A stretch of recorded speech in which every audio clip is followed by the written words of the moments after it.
Without the personal interference of President Trump, in this case, I don't think that it would happen to reach this end, the end of the war.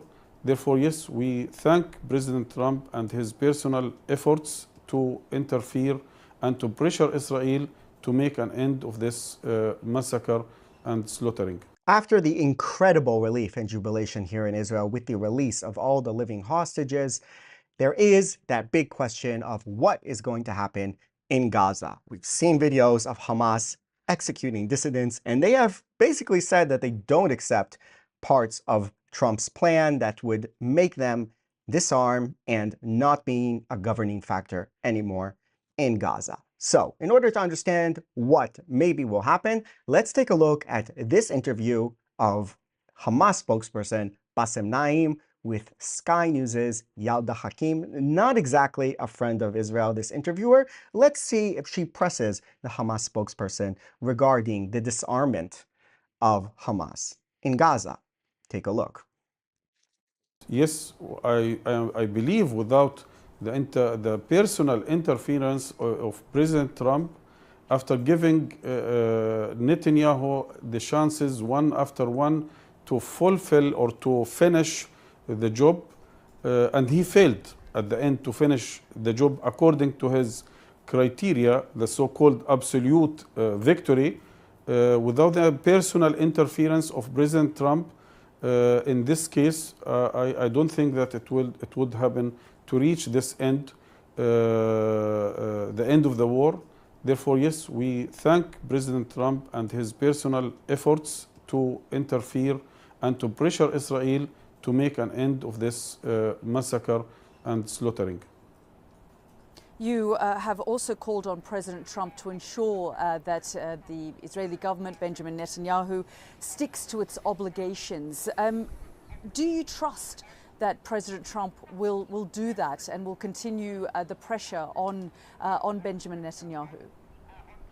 Look, when it comes to Benjamin Netanyahu, we don't trust him at all, and his government and his state. We have a long experience with undermining and sabotaging agreements with the Palestinians, not only with Hamas. I'm talking about decades of sabotaging agreements with the Palestinians and even with other countries, which has already signed with Israel the so-called normalization agreement.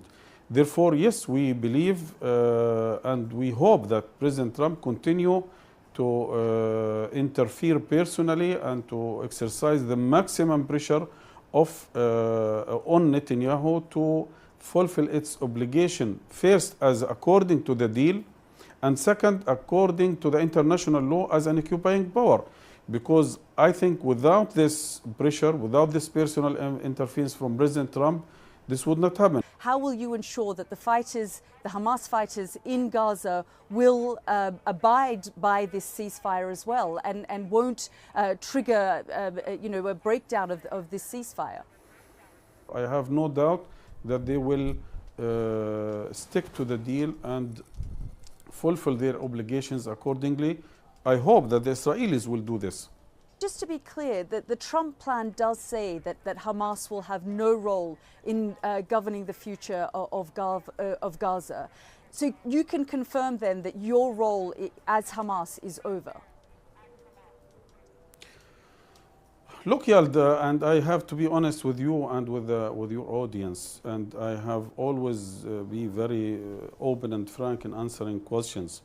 Therefore, yes, we are ready to hand over government. We are ready to be totally away from any government or governing body. But when it comes to Hamas as an entity, as a Palestinian liberation movement, I think no one can overcome or exclude Hamas. Hamas is also present in the West Bank. Hamas is present in Jerusalem, in the diaspora. Therefore, remember the people who said there's no Hamas in the West Bank when Israel conducts operations there? When Israel says it's fighting Hamas, why are they doing things in the West Bank? There's no Hamas in the West Bank. Hamas spokesperson saying there is Hamas in the West Bank, which of course we know, but the idiots don't know. Hamas is not only the government in Gaza, and therefore, yes, we are ready to leave the government for a Palestinian body, but we are still there on the ground. And what about disarming? Because you're talking about a political ideology, but there's also calls for Hamas to completely disarm itself. Is that something that Hamas is willing to do? First of all, I have said all other points except the issues or topics related to the first phase, end of the war, withdrawal, prisoner exchange and aid. This is part of the second or third, I don't know how many phases, but this has to be discussed and this question is belonging to these phases, and this has to be discussed with all other Palestinians about the future of our strategy to struggle for freedom and independence. Up to that point, first, no one can deny us the right to resist by all means, including armed resistance. We can offer any other modality like a hudna or a ceasefire for 5, 6, 7, 10 years where arms are stand still. We can think with other Palestinian resistance movement, with Arabic countries, with Islamic countries, how to guarantee a period of 5, 10 years, a time, space to found the Palestinian state. A hudna in Arabic is a ceasefire in order to rearm and attack again. So what he's saying is, look, we're weak now. We don't have the ability to fight Israel because they've been smashed so badly. So let's do a 5, 10-year hudna. We can recover our strength and then repeat the whole process. That sounds like a good idea, right? But what we have said many times, so just to be clear, our though, weapons are going to be handed over only to the hands of a Palestinian state. And our fighters can be integrated into the Palestinian National Army. Before that, no one has the right to deny us the right to resist the occupation by all means. Now you're saying you don't want to and you will not disarm. If you ask it directly, yes, we are not going to be disarmed as long as we are not sure that this will lead by any other means to have an independent self-sovereign state which is able to defend itself. Second, there are other modalities. By the way, if the question, this question is again unfair question. This question has to be directed to the aggressor, to the criminal who committed the genocide, as you have done with the Nazis after the World War II. Therefore, it has. Dr. Bassem, this is part of the deal, though. This is written very clearly as part of Donald Trump's 20-point plan. We are not part of the whole deal. We are. We have. Again, we have accepted the first phase, which is including end of the war, prisoner exchange, withdrawal, and aid. Which is what they wanted in the first place, to commit the attack, take the hostages as collateral, and then use the hostages in order to stave off their own defeat and retain control inside the Gaza Strip. That's what he's saying. And of course, that is not in accordance with the deal that they signed with President Trump. The rest of the points is belonging to the whole Palestinian political arena and all other factions. They have to discuss it together and to find ways how can we move forward by our struggle for freedom and independence. During this time, we can find a lot of modalities to have to lie our weapons down, to have a ceasefire 5, 10 years, to have a truce. Why ceasefire 5, 10 years? Why don't you say, I accept the existence of Israel? Our goal, finality, is to live peacefully next to Israel and not fire rockets at civilians and violent resistance. Modalities, schmodalities. You want to continue the jihad. To have any way of controlling this portfolio, but again, this is a genuine right of Palestinian people, and no one can deny us. If this question has to be directed, it has to be directed to the aggressor, and he has to be disarmed. His nuclear weapons, chemical weapons, biological weapons, which has been already used in the Gaza Strip and other areas during this war. What about an interim political force made up of the likes of, and including the role of former British Prime Minister Tony Blair? Have there been discussions around that, and would you be open to welcoming them governing Gaza? First of all, I am very sad every now and then to hear such proposal, because I am sure that Palestinians, after 100 years of struggling against the British mandate in the Israeli occupation, they are mature enough to rule themselves. But when it comes to Tony Blair, former Prime Minister, unfortunately, we Palestinians, and I'm sure Arabs and Muslims and maybe a lot of people around the world, they have very, very bad memories about him. We still remember his role in killing, on causing the killing of thousands or millions of innocent civilians in Afghanistan, in Iraq. We can remember very well, after destroying Afghanistan and Iraq, he became, as a reward for his crimes, to be the head of the quartet, which was imposing the siege on the PA first in 2003, and the quartet conditions, and then on the government formed by Hamas in 2006. I think all Palestinians, not only in Hamas, not only in Gaza, have very bad and very negative image of him.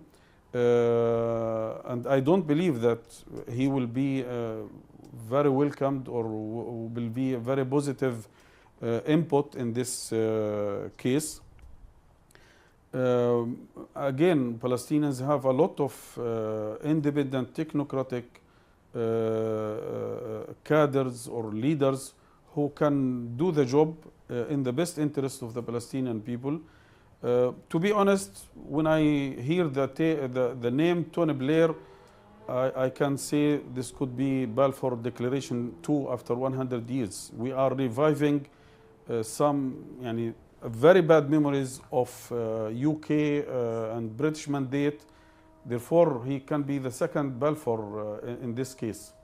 Dr. Bassem, I want to ask you about the strike in Qatar, which hit one of your offices and it missed the people in the room. You were in the room. Just talk me through that moment and how you realized that the strike had happened and the fact that you weren't in the room that you were expected to be in. Alhamdulillah, we are still alive. We have a new chance to continue our struggle for our people to reach their goals of independence and self-sovereignty. If we were killed at that moment, I am sure we are not more precious than thousands of our children, women, and innocent people killed by the Israelis. Good job, Yalda Hakim. Good job. How do you feel after Israel struck you? How do you feel about Israel maintaining their part of the deal? Kind of a softball interview, although she did press him on the fact that basically they're not willing to disarm. I mean, if you take all that schmabble babble of what he's basically saying our forever war against Israel will continue. We will not disarm. We do intend to have a governing role in Gaza. And when he says, well, we're not little kids who need to be governed from the outside, we can govern ourselves. I mean, yeah, you can govern yourselves. You governed yourselves for 20 years. And what you did is you siphoned off all of the resources of Gaza to wage war endlessly against Israel and launch October 7th, which has brought complete disaster on your people. So yeah, you are capable of governing yourselves. In the Muslim Brotherhood ideology of your eternal jihad against the Jewish state. You're capable of doing that. Other people don't want you to do that because they see where it leads and they're trying to find a different solution. So listening here and seeing what's been going on in Gaza with these executions of various dissidents, I am very skeptical that the later parts of this deal, as I have said before, will be implemented, and we're going to see Hamas disarmed and sidelined in Gaza. They never intended to do that. That was, of course, the second element of the war that Israel really wanted to achieve. One, get back all the hostages. They got back the live ones. There still are deceased people who need to be returned. So Hamas have not completed that part of the deal. And the other is to disarm Hamas and remove them from a position of power in Gaza. Ideally, they should have surrendered with their hands up in the white flag. There's nothing wrong with the concept of victory and defeat and surrender. It's been taken out of the lexicon where everything has to be negotiated so that everybody is happy.